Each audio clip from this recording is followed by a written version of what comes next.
Hello, and welcome to another episode of Teaching My Cat to Read, the very serious book review podcast.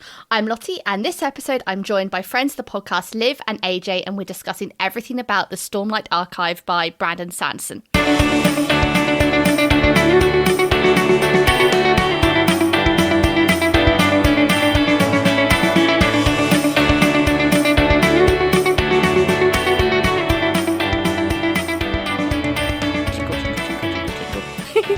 Jingle nose. Yes. Hello. Welcome back, Liv and AJ, to yet another episode. For those of you who are old hat listeners of this podcast, Liv and AJ are friends of the podcast, fans of all things Cosmere, Wheel of Time, and they join me in discussions of Cosmere, Wheel of Time, Brandon Sanderson books, all that kind of chat. And so today, we're going to discuss all things Cosmere. But before we start, AJ and Liv, I'll just let you say hello and maybe say which is your favourite Cosmere book. Hello. I like most of them, but Stormlight Archive is probably my fave. Hello. This is a real hard one. I think I really want to say Oathbringer, I think, is probably my favourite book out of all of the Cosmere, followed closely by the first Mistborn. Mm-hmm. Good choice. So today we're going to discuss all things Stormlight Archive, which is, I think a fair description would be the absolute beast of a book series by Brandon Sanderson. Like, editors would cry at the length of these books. There are 1,000 pages long in the hardback. It's a doorstopper of a book. And we're only halfway through. So we are going to do spoilers in this episode. This is not a spoiler-free episode, but we're going to try and restrict it to the second half of the episode. And we also aim to give a heads up. So if you're reading the books or you're partway through the series, you can still listen to the first half in the knowledge that you probably won't get spoiled. So Stormlight Archive, consisting of 4 books so far, starting with Way of Kings, and then my brain's had a complete blank. Words of Radiance, Oathbringer, and Rhythm of War. I think one of the nice things about these books is each book is, I guess, it's a fair description to say each book is from one particular character's viewpoint. They have flashbacks from one character, certainly. So a lot of the characters start to make more sense because you realise why they behave the way they do, because suddenly we see what happened 10 years ago or similar. Yeah, I think that's my favourite thing about these books is you have the overarching story which is followed through each book, but then you have these flashbacks which explain a character's viewpoint or a character's backstory or history, and so you kind of get those like layers of the onion of the Cosmere unveiling before you for that character, and the interactions those characters have had in the past before the series has commenced in some cases. It is a point of view book, so in that case it's similar to Wheel of Time where you've got multiple different points of view, but it tends to stick towards a few characters. Just on that points of view, I do really like how they play with the prologue, which is one event, but it's told, each book tells the same event from someone else's point of view. And even though it's the same event, the different point of view then, like you say, sort of gives another layer to the onion, but kind of gives not only like a really distinct character point of view or maybe a starting place for a particular character, but it also kind of gives you as the reader like another little glimpse into the sort of this wider world almost. So the first introduction in the first book of this prologue, it is from sort of like the assassin's point of view, and then you kind of see the sort of the bits that surround this particular event. You see people who are involved in this particular event, and it almost, I feel like, typifies like the rest of the series, like just having different characters' points of view tell a different story and give you a different piece of information that you then have to sort of piece together as the reader. I have to say I really enjoyed that aspect of it. Additionally, with that as well, it's got the very Sanderson sort of signature of there'll be a lot of detail that doesn't make sense first, and then when you read it back through. So when you read through the first book and even the first prologue again, after having different points of view, some of the small details in the first book make a lot more sense. And Sanderson's a clever enough writer that when the first time they appear, you don't really notice it, but it's on the second read through, you're like, oh yeah. Yeah. I have to say, I put down as one of my things I really liked about this series is the fact you can reread the series and get something different out from it, like that kind of rereading the prologue and noticing the little details, or you find a different Easter egg, and it allows you to have that like what I find like a different level of enjoyment for each reread. So it's a series that you don't have to read once and go, well, I'm going to have to wait 5-10 years before I reread that again when I've forgotten the story and what's going on. You can kind of reread it again even though you know the story, and you still get that same level of enjoyment out for it. Yeah I think because I think one of the big things we want to talk about is the world building of these books. I mean, this world is set on a planet called Rosha. Who knows how to pronounce it? It's fantasy, which is a shard world in the Cosmere. So if you're listening to this, you're like, what the hell's the Cosmere? We have a whole episode where we chat about the Cosmere. You can find it in series 2, but it's Sanderson's sort of MCU universe of fantasy worlds and planets, and they have similar rules to the magic systems, but they're all slightly different. So in these books, you have the light system. So you have Stormlight, which is a form of investiture, typically captured in gems. And you also have these semi-sentient. No, they are sentient. Like the personification of different forces and different like attributes on this world. So you have Spren, and then you have Flame Spren, you have like Glory Spren, you have all these different kinds of Spren dependent on like emotions and forces and all this kind of jazz. I think the other big thing about Roshar, different from most other fantasy books, is it's not Earth-like. And this is and it's very easy to forget partway through, but the world building is always so consistent and good. Yeah. It's also really accessible as well. So even though it's not Earth-like, it has enough concepts that are familiar to the reader to be able to kind of be brought into this world. But you are able to still enjoy the fact that, nobody rides horses unless they're the sort of special kind of war horse. They're all chulls, and that I find that really clever, because some books I find have like really, really intricate world building, but they are so different to what the reader knows. It's quite hard to sort of read yourself into that world, whereas I didn't find that as much with Stormlight. Yeah. I definitely agree with that, because you have lots of different unearth-like creatures. You've got the giant crabs. They're basically giant crabs. All of the grass, it's because of these like huge invested storms that roll around the planet. All of the grass is adapted, so it all goes in when a storm comes. All the cities face away from the storm, so the storm goes over the top of them. Like the flora, the fauna, the plant. Like it's so much detail into this. A particular good one is because you have these massive storms, there aren't that many native birds to the planet.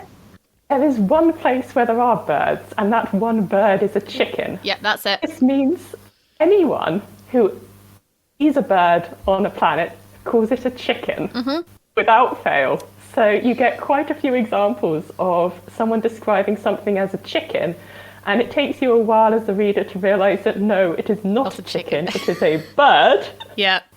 But the locals don't have the words for it, so it's a chicken. Yeah.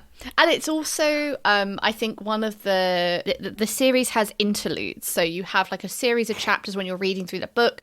You then tend to have some flashbacks, and then there's also some interludes. So there's like different parts to the same book. And in those interludes, we follow like minor characters and minor sort of wider world building. And one of the ones I really liked, and it kind of contrasted on my first read. So you're reading the story, you're getting invested into the world where the plants go in. It's very dusty. It's very, I say dry, because all the there's no like lush green grass. It's all very strange. It's hard. All the animals have hard shells. And then we meet a trader, or the trader's apprentice, and she goes to a place where there is grass, and she describes how the earth is spongy and how the grass is soft. And it's just such a different contrast that I think it's just sort of it's a testament to his world building up to that point that you think grass is weird. Yeah. Also all the little details that go into it, because I remember one of the creatures described as a sky eel, and these things kind of can float almost. And I can remember thinking, well, that's a bit odd. And then thinking that, no, it's the gravity is less than on Earth. And you have things like people can leap and you can jump further distances. And again, it's all very consistent, which you start to realise that, yeah, this isn't taking place on an Earth, and how all these little details are just continually building up the same consistency, which is reasonably rare to find in fantasy. I think...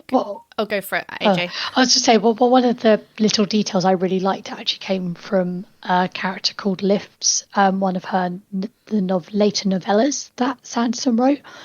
And she describes the farms and how people are farming in this world. And she says, because of this weather system, rather than planting like oats, they're planting a different type of plant because that can grow within the cracks of the rocks and therefore doesn't get impacted by the storms. And it's just like this random throwaway line, but it was just such kind of like a tiny little detail that really kind of grounded the world about, how characters farm. Like, none of our main characters really are heavily involved in the agricultural industry. It doesn't really make an interesting fantasy book, but that like little throwaway line, it just kind of makes the world feel more real, because yes, you would have to consider what plants you plant when there's this hurricane-like storm coming over for you for periods. You have to plan your farming around that rather than around the seasons or something like that. Yeah, no, completely agree. And I think the level of detail, a lot of people might look at these books and think, I can't read high fantasy. The books are too huge. It's just too much. I think what's beautiful about these books is, unlike Wheel of Time, and to an extent also Lord of the Rings, it's not incredibly description heavy. So it's not descriptive heavy like in Wheel of Time, where you have 3 pages describing a tapestry on a wall, but it's very descriptive by way of like people's actions.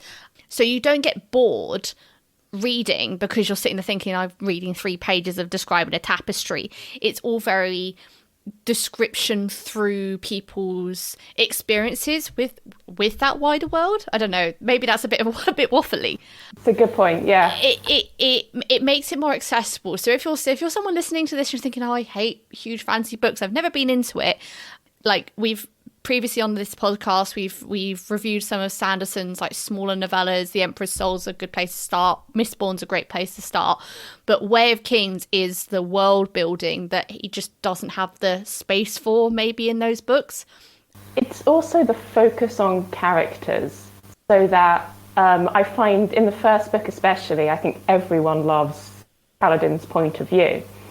And it's very easy to sympathise with him, want to see his story. And as it goes on, because these characters are so well developed, because you get all these flashbacks, to the point that there's some characters I originally didn't like until I got their flashback and then liked them. But they're so well rounded out and so well done, with also very human flaws and difficulties.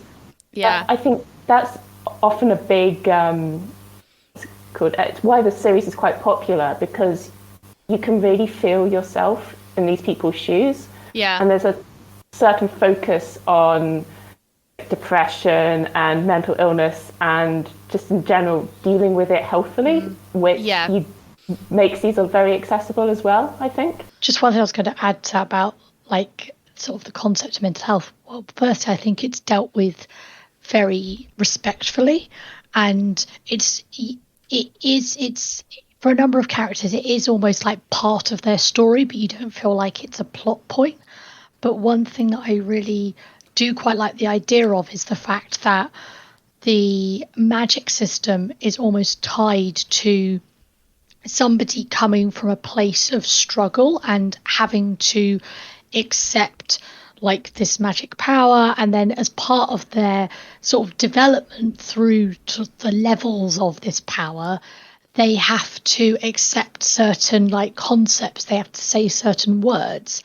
But it's more than just, you know, oh, I say some words, I get some magic powers. They have to kind of have this like understanding of what's behind them. And normally those words come as part of like, it's almost like it's part of their character arc. It like signposts the end of their character arc to get the next level of words is like a next level of like self-awareness for the character. Which I find really interesting because it allows you sort of have the character struggling to try and find those words. Like Kaladin has this quite a lot, like, how do I find these words? What are the words I'm supposed to say? And then when he finds them, it's kind of a bit like, oh yeah, that's your story. That's been your arc to get there. It's a very unique way of tying character, plot, and world together. Yeah. No, I completely agree. Because the spren that I mentioned earlier, I guess you have different levels of sentient spren. So you have ones that are very like, insentient, like flame spren, i.e. you have a little fire, and then if you have listened to our episode on the Cosmere before, you know that in the Cosmere you've got these three realms: cognitive, the spiritual, and the physical realm. And so spren effectively manifestations of the cognitive realm in the physical world. So, you know, you think, oh, the flames are flickering and the flames are warm, and over time, as a result of the magic, the invested magic, as a result of the shards in this world, they have manifested themselves into this sort of cognitive, sort of this concept of a little flame spren. And similarly, you have the spren that will bond with humans to give them access to the magic, the stormlight, to allow them to access the magic to become Radiants, who are, I guess, the superheroes, for want of a better word, of this world. It is really pivotal, them having to take these ideals, having to say the words. But again, I completely agree with you both that I think it's one of the first books that it doesn't, like Kaladin is depressed. However, that's not it's not a character flaw. I think there was a part in, I can't remember which book it is, but he has a discussion with Syl, who's his spren, and he says, oh, I thought it would fix it. I thought it'd make it go away. And she's like, no, it's part of you. You kind of have, you have to, there's nothing wrong with you, because there's nothing, it's not going away because there's nothing to fix. And I thought it was a very... It's not okay, you solved this problem, congratulations, you're no longer mentally ill, which is just, I hate that when that appears, and it's so good to just not have that, as you said. I also like how it's not like depression is Kaladin's only trait. We don't know him as Mr. Depressed and that's it. It is just a facet of his personality. Like, all the characters are these three-dimensional individuals, and they're not reduced to just playing one part and thinking one thing, which is, again, something that's rather annoying when it appears. Yeah. Just on Kaladin's, like, he always has this duality about him, because in one of the later books he then goes to, right, I'm going to set up, like, a therapy club, which I found really fun. Really interesting, I suppose I should say. But it's also more like he has this idea that he's been trained to be a healer and trained to be a doctor, and that's his, like, that should be his calling, but he's also this sort of warrior and being at war and is kind of has these like badass fight scenes. And I just find that really interesting when it's sort of overlaid with this, especially in sort of the later books where he has this kind of thought about himself, like what is his purpose? Is his purpose to be, the person who, beats people up? Or is he there to heal people? Is he there to help people? And I just find that really interesting because it's kind of that's his driving force, but then overlaid on top of it, he is really, really struggling with his depression. Yeah. I completely agree. I think alongside the characters, I think one point we all noted down was the different cultures in these books as well, and they're all so individual. And I think sometimes when you read fantasy books that they are, it's sort of the same thing copy pasted. I think one thing I remember, say for example in Wheel of Time, when the Wonder Girls go to what's the place where like they have the tant show where they have to wear like face veils, and one of them like keeps blown into it because she can't, like, she's not used to wearing this like, face veil. And it's sort of similar things happen in this book. We have Shallan, who's from Jar Khavid.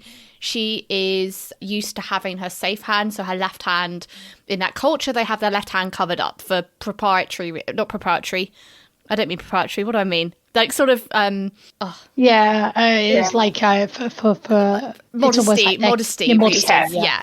So she always covers her left hand, and then she ends up trying to become the, I guess, apprentice to Yanash, who is an absolute babe. Love her.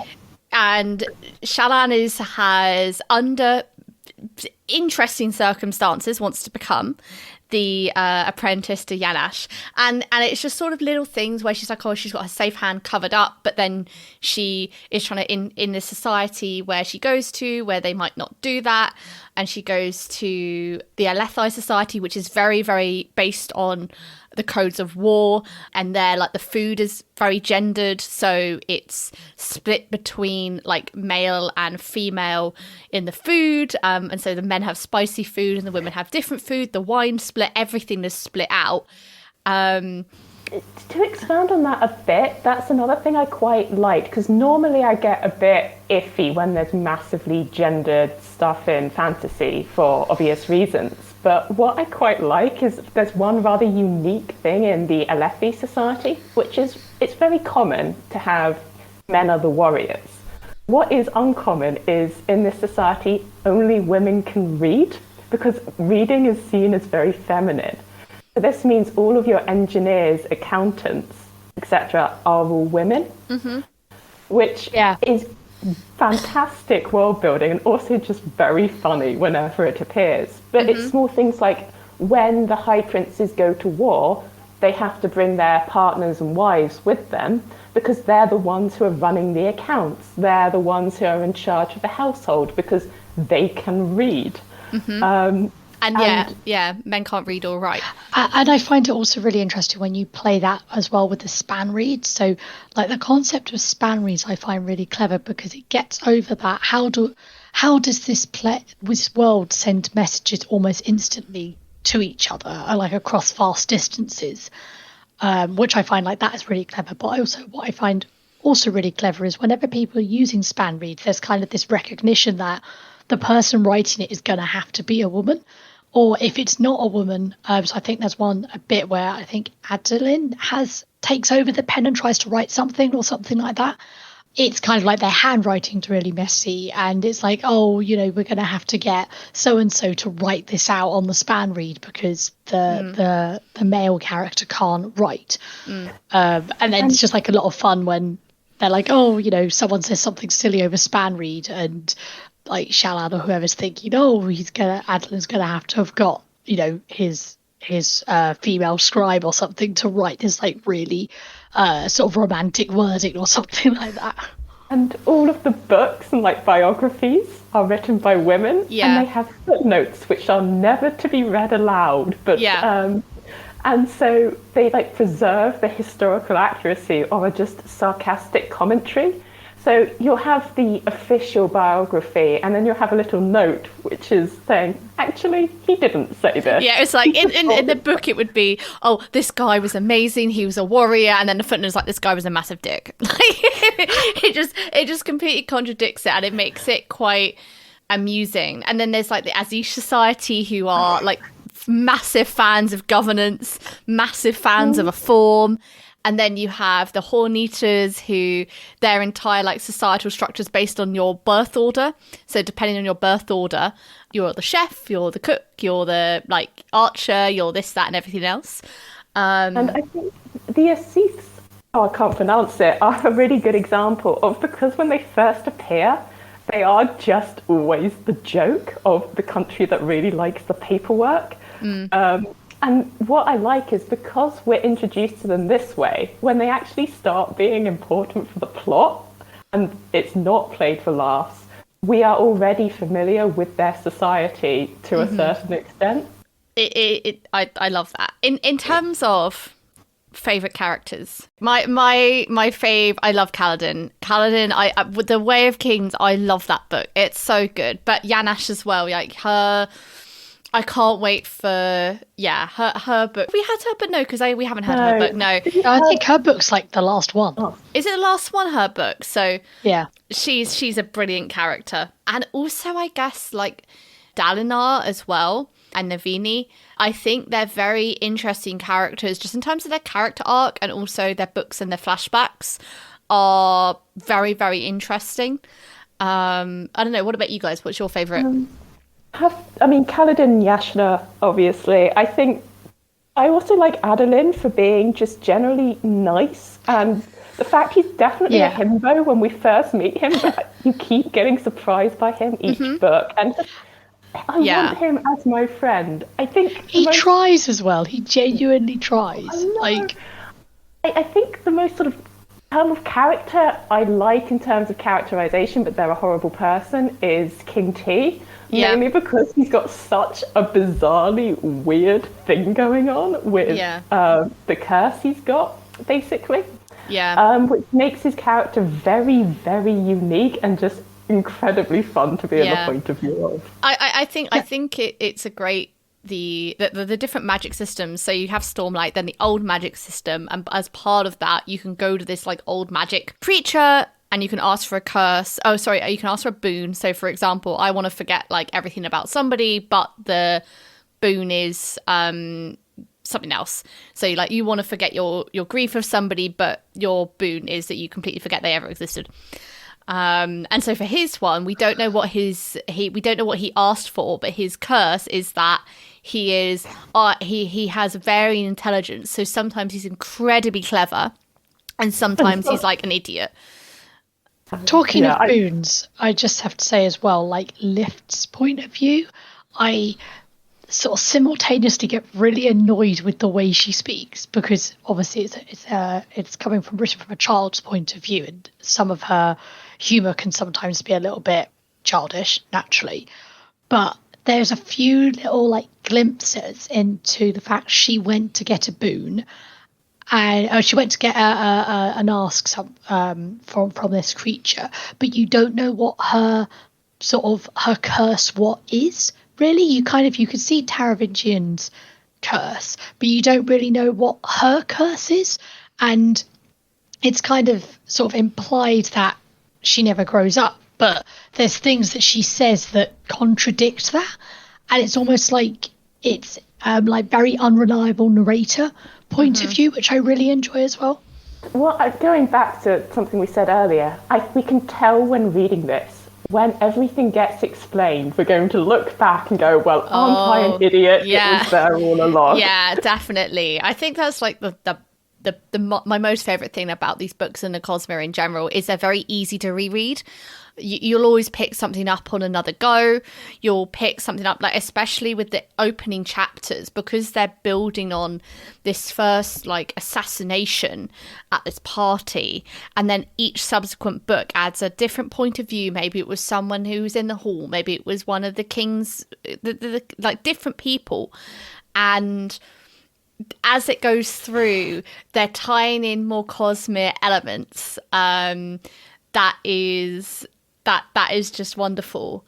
But I guess like you don't have to read this book and have read previous Cosmere. I don't know, like had you guys read previous Cosmere before reading this book? Or was this like your first dive into Cosmere land? I read Sanderson mostly in published order. So I'd read Mistborn, Warbreaker and Elantris. So I knew about the Cosmere before I started Way of Kings. However, I do have a friend who's only read Stormlight, and again, he really enjoys it despite having never read any other Cosmere. Yeah. So I kind of went a bit backwards. I'm pretty sure Way of Kings was the first introduction to Sanderson, because I remember seeing it going, oh, that's the guy who finished Wheel of Time. That'll be a great book.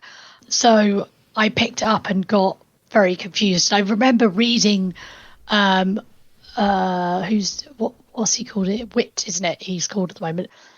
Wit's introduction, and kind of like my spidey senses were telling me that the way he's been introduced, like when he drops his name, I was like, oh, you might know me as something else. You should recognize it. And I never recognized it. And then I went to do Mistborn and then Elantris and the other ones. And then I came back and reread it. I was like, oh, now I've missed all of these things. And I just have to say as well, like one of my favorite bits about reading these books is where you have that like OMG moment whenever something comes up you don't expect it. So my favorite back-talking sword appearing, or like even just in the other Sanderson books, like when you recognize things from this world in other worlds, and you're like, OMG, someone did something about metal, someone said something about light, like it just kind of, I don't know, it's just a really fun little like nugget of information. Building on that, what Sanderson does quite well is he can do it very subtly. So there's a few times that this comment has come up, and it's only because one of my friends had gone, oh, did you get this really subtle comment about the metal? Other times, Sanderson will have the subtlety of a brick. Yeah. And it would just be out there. It would just be thrown in your face. I mean, but that's quite nice as well, because if you're a lay reader who's not going to go and like read the wikis to try and understand all of like the behind the scenes stuff, it means that you still get that OMG moment. And then the ones that are subtler, yes, you may not catch it in the first instance, and a lot of them I don't catch in the first instance, apart from the ones that are like flying as a brick towards you, like the back talking swords introduction. It just allows you to have like not only that reread enjoyment, but you don't have to have picked up all of these clues to still enjoy the book. You can just enjoy the book, and you don't have to say, oh, someone's got a metal, or there's a particular metal over here, or there's a particular like chicken or whatever. It is like the MCU in that sense. You can either watch all of the Captain America films by themselves and enjoy them, or you can watch every single film and go, oh my god, it's that guy who was in that other film in the background walking around being a barista or whatever. Like, you can read into it as much or as little as you want. But I definitely think this series, this series leans much more heavy into the Cosmere lore, into the three realms. In the later books, we visit those realms, etc., etc.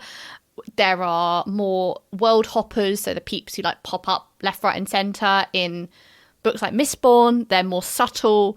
In these ones, again, they're reasonably in your face.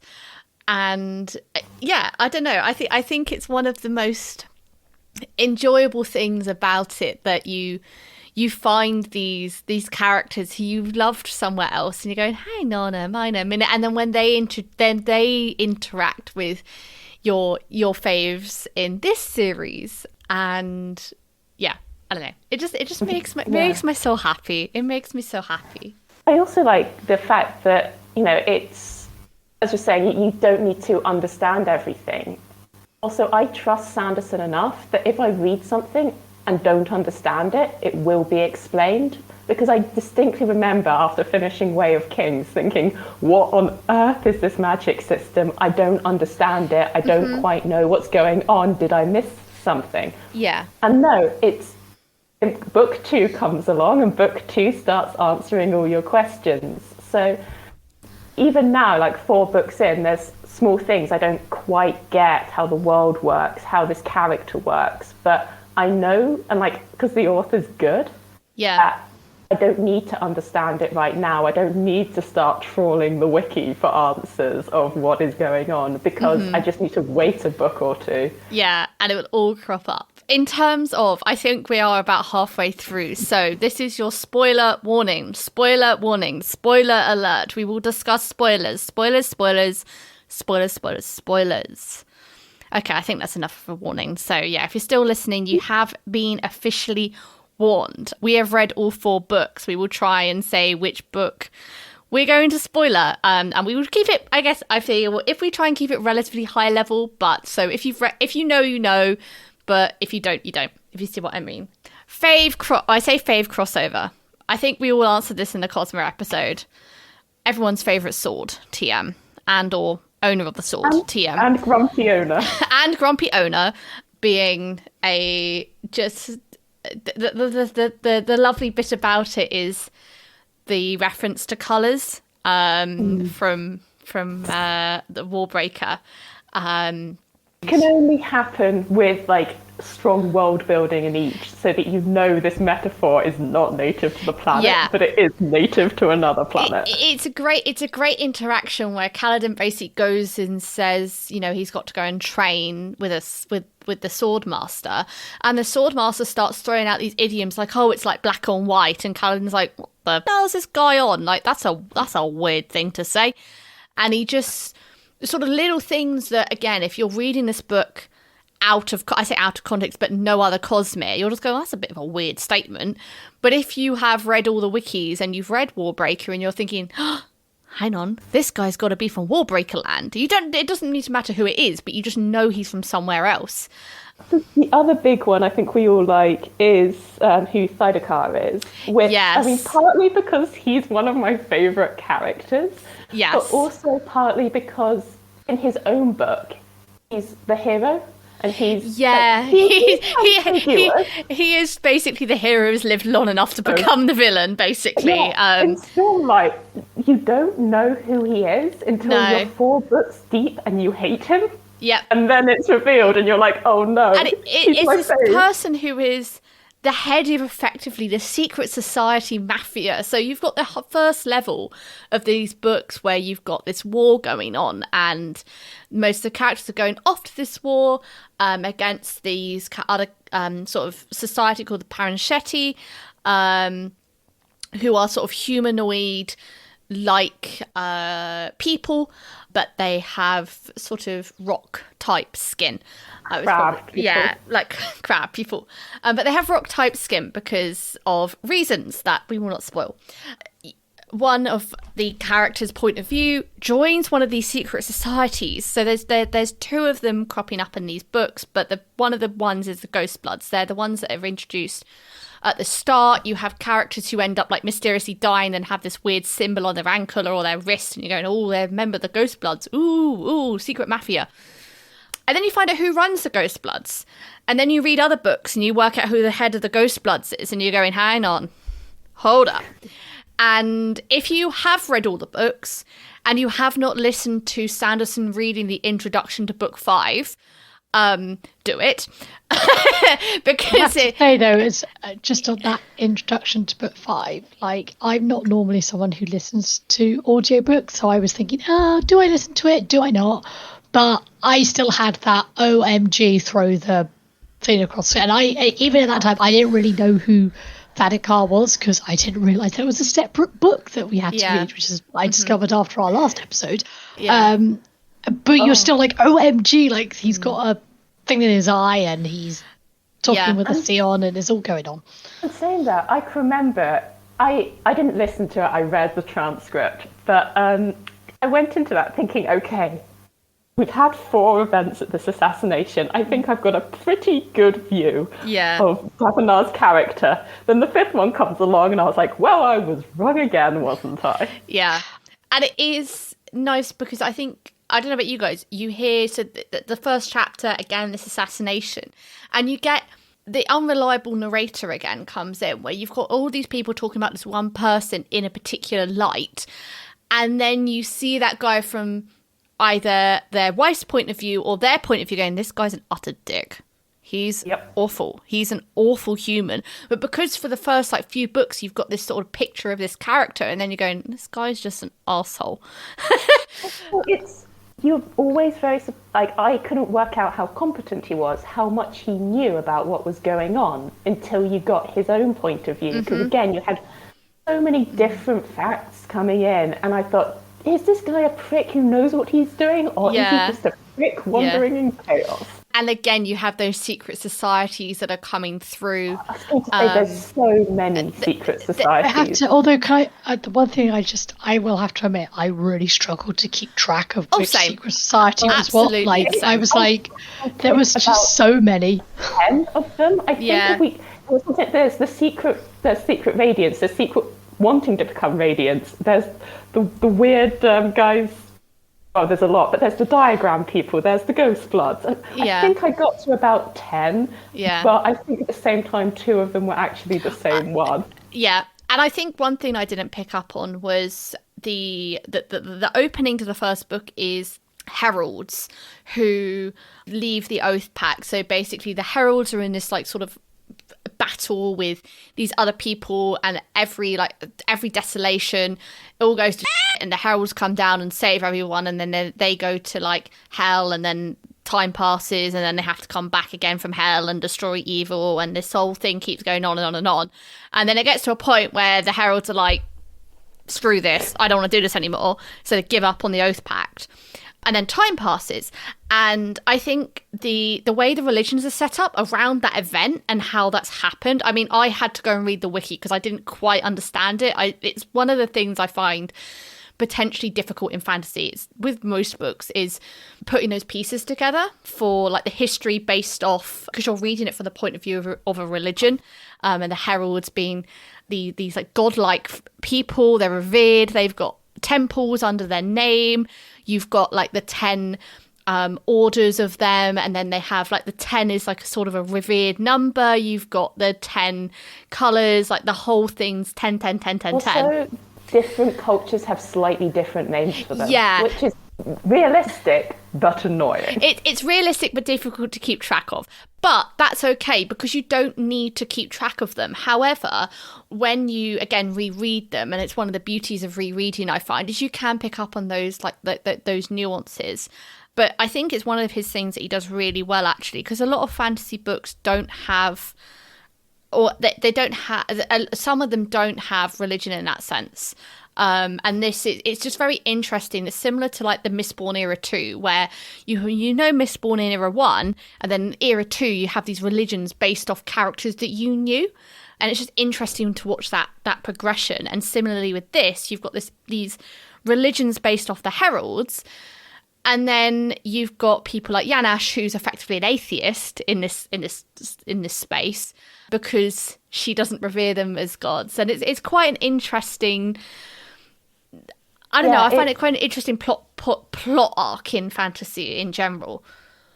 It's also just a fun game of working out how much is true, how much of what the religion says is true is there, and how much isn't. And that's happening for people in universe and out. So it's And I think, again, like similarly with a lot of other Cosmere books, we have great plot twists in this series. I think that there are some that are plot twists where you're like, you read it and then you don't really see the impact of what you've just read until a couple of chapters later. So, for example, I think the best one is when Kaladin wins his Shardblade. You see that from his point of view, and then later on in the next book, you're going,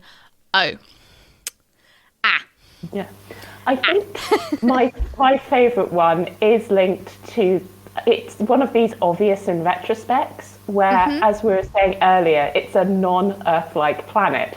Everything on this planet is crab related. So in book 3, when it comes about that humans are not native to this planet, it shouldn't have shocked me as much as it did. But this was then suddenly hang on a minute. What has just happened? This all makes sense, but at the same time, this is big. This is and this is something which historically has been a big issue. And and it ties back into the religion, because you're, from the religious point of view, they feel like they're the warriors. They're descended from these heralds. They are the saviors of everything, and it's become so twisted, this sort of lore, that they aren't. They're the baddies. They're the bad guys.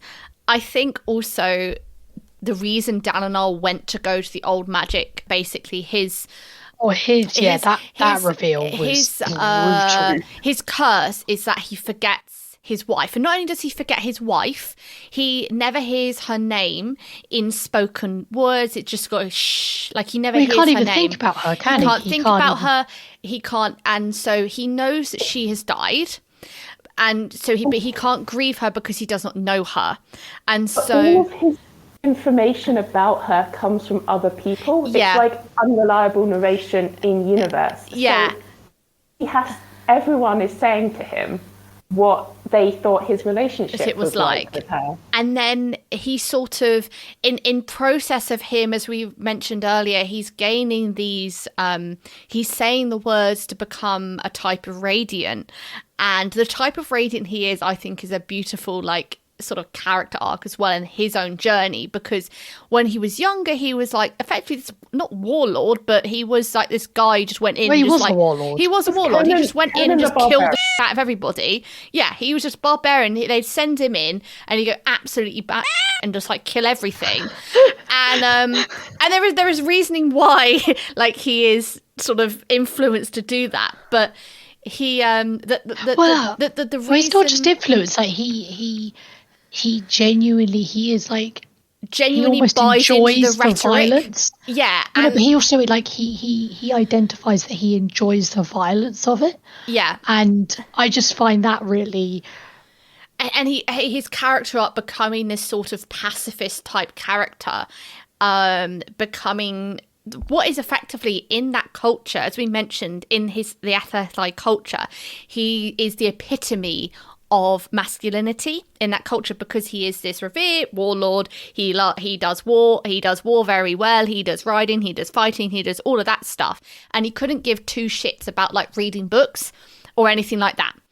And his sort of character arc and his growth of sort of identifying with like the sort of feminine aspects to his life and his world in this world. So for example, he does try to like he gets books read to him, for example, as we progress through the series, because he recognizes that just being like this sort of absolute extreme alpha male is. Well, I think also one thing that I found really interesting is when you're first introduced to Dalinar, he is shown to be this. He is a warlord. You still see him in battles and stuff, but he's so shown to be this kind of like almost like very sort of typical fantasy fighter, brave warrior. He's sort of very brave, and he had this kind of illustrious military career, and now he's very proper. He always wears his uniform. He's sort of he's tied to the codes. He's kind of seen as very honourable. And then when you have his first flashback and he is just butchering people, it's such a contradiction to the character that you know. You're then suddenly thinking, wait, how has this character gone from that level of violence to the character that we know now? And the other thing I really liked about it, and it kind of makes Oathbringer one of my really favourite books, is there's this point in the last battle that he's having with it's got straight out of my head, bad guy Odium, and he says, you cannot have my pain, and he chooses to remember all of the awful things he's done, because he knows by remembering it and accepting that he's responsible for all of those awful things, it's the only way he is going to grow and develop and not become that person again. And I just found that really, really interesting, because that's it would be much easier for him to go, well, I'm just going to forget about all those awful things I did, or blame somebody else, or blame my brother, or whatever. And and this kind of ties back into my point earlier about the words being really key to like the character growth as well. It's like he has to accept that before he can say the words to get to like the next level of being a Radiant. I think it's also clever writing, because we're introduced to him when he's quite a wise individual, and our first impressions as the reader are one thing. And I can remember in book 1 thinking everyone else in universe isn't listening to this guy and they're treating him oddly. Like, why are they doing this? And then, we get the flashbacks and we realise, oh yeah, of course they're treating him oddly. They're used to him being this barbarian idiot, and now he's acting like a philosopher almost. And it's one of these ways that if we were introduced to him first as what he used to be like, I would not like the character as much. But, your first impressions do mean quite a lot. And it's just clever how the author manages to trick you into thinking what a character is like based on the first time you meet them. Yeah. Yeah. I'd just say, just to add to that point around, the fact that the in-world characters think that he's an idiot because of how he's done, a complete sort of whiplash in terms of approach to just general problems. He's done a complete 180. I think one other thing I do enjoy about these books is okay, obviously this is the spoiler section, but massive spoilers, so for book 2 maybe, I say book 2, but in this book nobody's safe.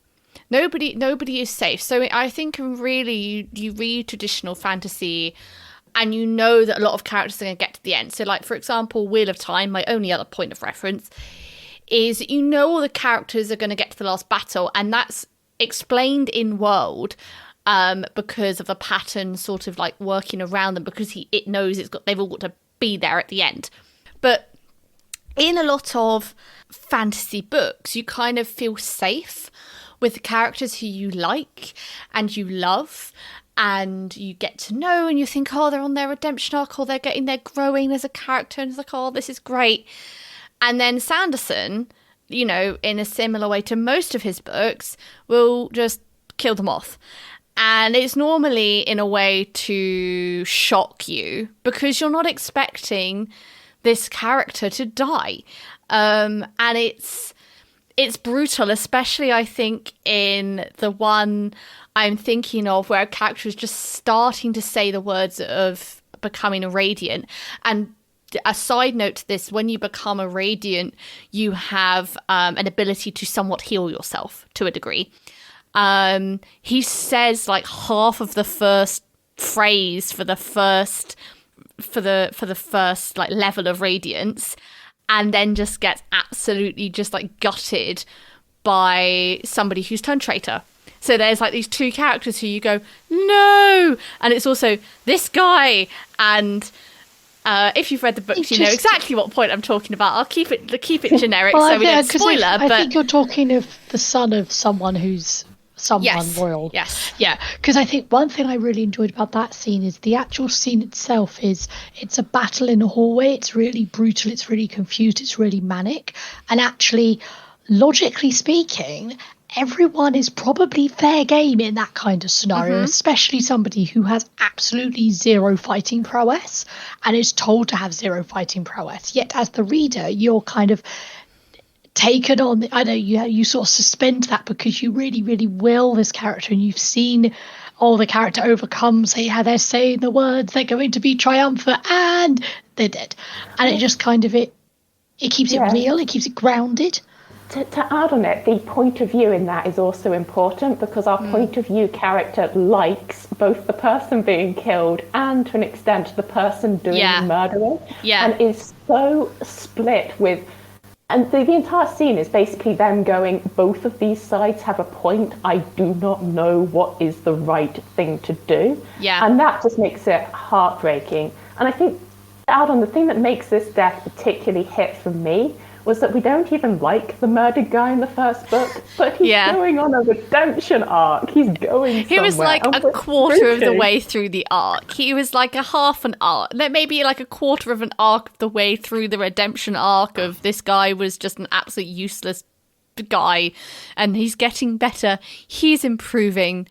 I also... Again, it speaks to characterization that the first time you meet him, you don't know him, and you see him as this awful person.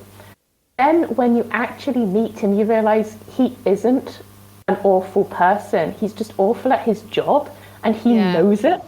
And that's the tragic part. He is aware he is not good at it, and he is trying to be better. He is just messing it up. And then you're like, oh no, like everyone else, you fell for it. Yeah. In terms of, I guess, this series in the wider Cosmere, I think, like personally, if I was gonna like recommend this book to my friends, I would say maybe read at least Mistborn and Warbreaker first. I think Elantris you can like pepper in for like Easter eggs, but I think those two, in terms of like gravity of what's going on in the later books, that would be my recommendation. If it is an epic fantasy, it is an absolute doorstopper of a book and series, but the Easter eggs make it, it makes me so happy. I love a good Easter egg. It's one of the easier ones to read in terms of just, I find I can read it a lot quicker, despite the fact it's longer than a lot. It's also not quite as dark as things like Malazan and other epic ones. So I find that this is, true epic fantasy, but it's a lot easier to get through and makes me a lot less depressed than a few other ones that I've read.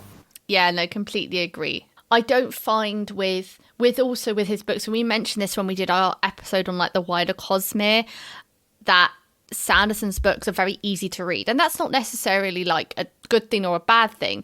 It's just his style of writing is very different. I think if you've read Wheel of Time and then you read book 11, and then when you went to the Sanderson ones, like I remember when I first started reading Sanderson, and I was thinking, this is a very different like prose and tone of voice to what I'm used to with Robert Jordan. But in terms of these longer books and in Stormlight, it does make them very quick to read. I completely agree with you there, Liv. I think also they do strike a nice balance between easy to read and quick to read, but still giving a lot of depth and interest. And they still have a fast pace, but they're not.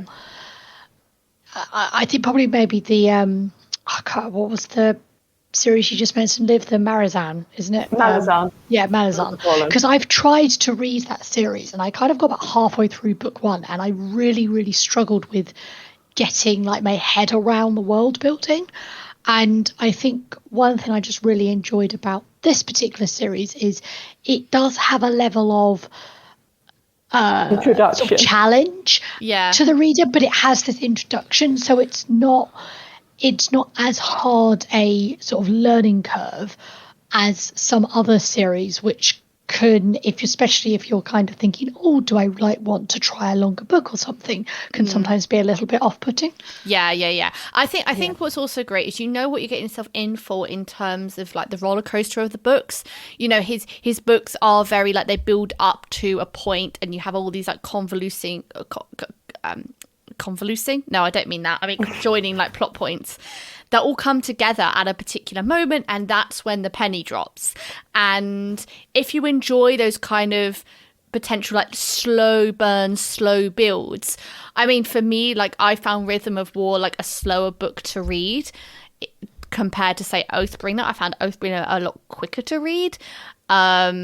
Oh man, we're opposite. But that doesn't mean I didn't like it as much. But I just found like the Oathbringer one a quicker pace. I don't know. Maybe that was just me. No, I was about to say I enjoyed Rhythm of War because it had a completely different pacing to Oathbringer. Yeah. In that Oathbringer is a slow build up to the end, whereas Rhythm of War, it kind of happens right at the start instead. And people like different books for different reasons, but what I really like about this series is that they are different. Yeah. Because if all the books, like, because my issue with Words of Radiance and Oathbringer, books 2 and 3, is they were quite similar in terms of pacing and overall arc, that I used to get events confused between the two of them.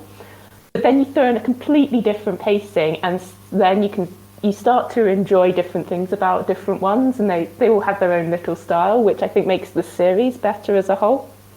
Yeah, no, I think also like in terms of the development of technology, like I think I'm definitely in preference of the Oathbringer sort of pacing. Sometimes with the technology, I'm like, okay, cool, we can fly now. But it is also interesting in terms of the wider world building and kind of seeing where that is going. Yeah, and also it's comparing it to other Sanderson books, it's quite good because in Mistborn, the tech levels are similar to what you would have on Earth, whereas on Roshar, Sanderson is continuing his non-Earth-like thing and having tech being very different to what it would be on Earth. Yes. So again, building... Yeah. Sorry, I was going to say, I did have to say, though, the introduction of the tech in, like, Rhythm of What, I really struggled with that because it felt... Because it was such a jump forward from what had happened previously, it really... I almost felt like when I was reading Way of Kings the first time and trying to work out what the hell Zeth was doing. I think it's not helped by there is a 6-month time gap, which is needed for the story. Like, I'm not complaining about it, that needed to be there. But yeah, you do suddenly you have to catch up on what's happened in those 6 months. So it is a bit of a first book syndrome all over again. Yeah. Guys, I've noticed the time. We probably need to wrap up. But before we do, what else have you guys been reading? I'm on a Mistborn reread, so I'm reading Era 2 at the moment. I'm also on a reread. I am comfort reading China Mieville's books. So I'm partway through Kraken at the moment because it is very, very silly. Horror fantasy set in London about a giant squid. Ooh, that sounds excellent. I think we need to add that to the podcast on list. Yeah, the ever-growing list. So I'm working my way through Robin Hobb's books at the moment. So I'm on her. Well, I'm going through it chronologically. So I say her second trilogy, and I'm really enjoying them so far. It's a very different pacing to what I'm used to. And very different. It's very character focused and character heavy. So that was really nice change to what I've previously read and sort of other stories that I've read. So yeah, really enjoying those so far. Oh, excellent. More recommendations. And if any of you lovely listeners want to give us some book recommendations for the podcast, for us to read outside, for the blog, whatever, just want to give us a handy little email, you can email us at teachmycattoread@gmail.com. You can contact us on all of our different socials, but we might take a little while to come back to you because, real life and stuff like that. But they're all linked in the description box below. I don't know why I just pointed down there. Nobody can see me. This is a podcast. Anyway.